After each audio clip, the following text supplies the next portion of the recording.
Po ju citoj, më 27 korrik të vitit 2024 shkruani në Facebook.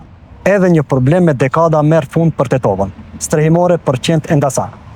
Strehimore kemi, por fund nuk ka për problemin me qend e ndasa. Shqyqo, duke pasur parasysh që kemi të bëjmë me qenje të gjalla, duke pasur parasysh që kemi të bëjmë me pjesën e kulturës së qytetarëve, të cilat në një pjesë të madhe janë të pakujdesshëm nga kësaj dukurie, ne nuk mund ta luftojmë të vetëm këtë dukuri.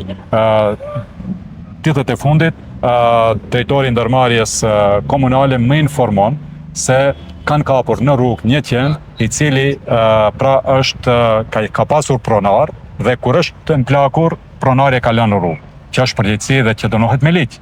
Do thonë, ne kemi edhe kështu situata, ne kemi situata kur kryetarët e komunave të papërgjegjshëm nga komuna tjera paguajnë njerëz të caktuar, i ngarkojnë në minibus, në kamion dhe i sjellin në Tetovë. Por, një fakt është i pa diskutueshëm dhe është evident. Përderisa para se të viun, edhe qendra e qytetit ishte një vend ku me thënë tuf prej 15-20 qenve, po qarkullonte sot nuk është e situatë. Nuk është se pajtohem me këtë pjesë, ka që tufa qenë. Po jo ashtu si ka qenë, jo ashtu si ka qenë. Sa i kushton komunës një trajtim?